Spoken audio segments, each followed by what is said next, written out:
Welcome back to the bench. I'll give you a quick update on the Hallicrafters S-38E. So I have a good friend who gifted me enough dial string to redo the dial. It is apparently deep sea fishing line of the salmon fishing variety.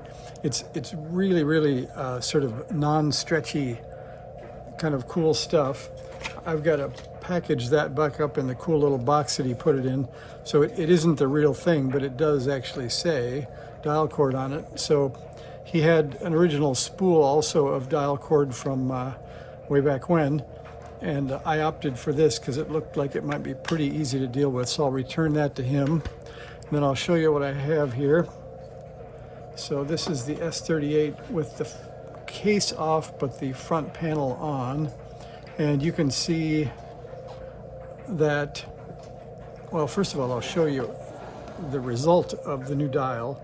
So there are two different sort of dial cord mechanisms, this radio.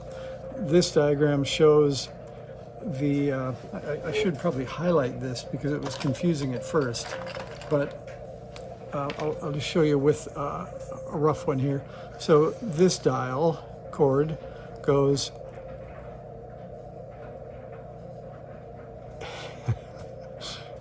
I have crossed over, sorry about that. So you can see this dial cord comes down, not the one I was on. It goes over this small pulley, 2.5 turns around the tuning knob, up over the top, around, and then into the hole. And then from the other direction, it comes out of the hole, goes up around, and meets back up over here. So it isn't as long as it looks. It doesn't do this double back thing. So this is the band spread or the fine tuning, and you can see it goes around a different set of pulleys. And it is aimed at turning this pulley and making this path. So I've only replaced this main tuning loop that you'll see runs from this knob here, not the band spread over here. But now you can see that when I tune this, it's quite smooth. There is just a little bit of whistling, which once in a while you can hear, but probably not over the dryer in the background. And then the band spread moves this one. You can see that one moving back and forth. So you would set to 0, and then you would tune, and that would give you the option of having band spread. Okay, so then we want to look at the back to see what happened. I actually had one error, but I didn't want to waste dial cord, so I can show you the result of the error is right there, and you can see it. There's a knot right there, and I don't think that's going to bother anything, but let me show you how that goes around. So when I tune, you can see that knob actually, that knot has to go over the pulley. And let me get that in view. Goes over the pulley and comes back around, but it seems to be pretty minor. And you can see, let's see over here, that's the actual dial pointer.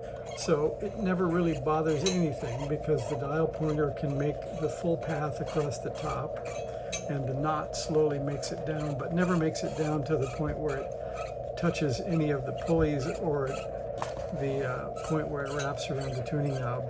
So that was a reasonably good success. And you can see there's another dial cord that runs between the main tuning capacitor and this secondary pulley. That one was also okay, so I didn't change that.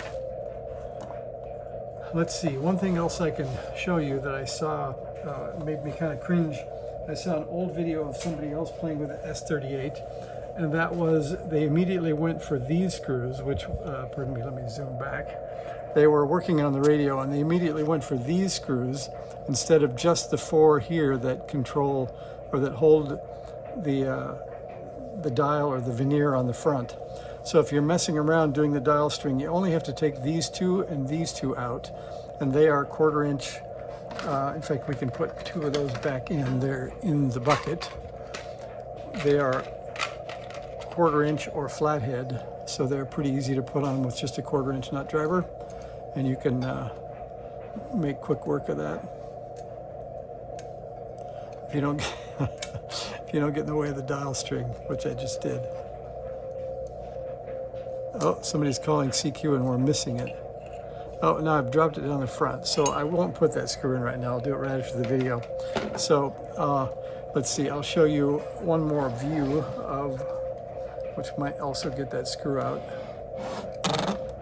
So we can look up in this direction and you can see where the dial cord comes around and does 2.5 turns here.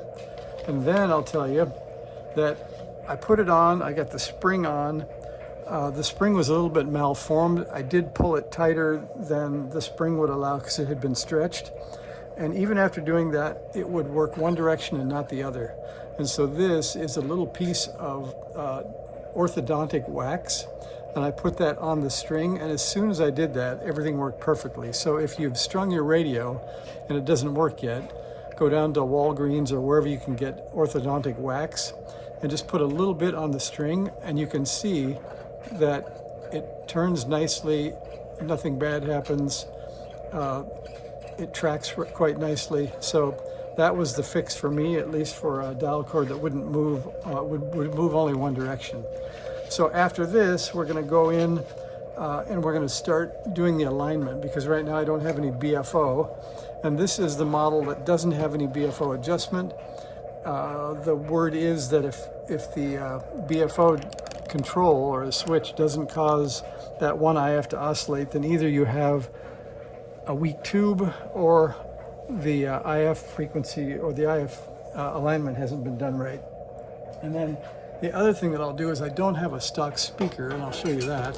So somebody has stuck this this base 48 in, and apparently it was the right width to hit the 2 screws, but you can see through the holes that they didn't baffle it at all. So I'll put at least a cardboard baffle until I can come up with a more original looking speaker setup. I think that will help probably the shortwave AM broadcast band sound better.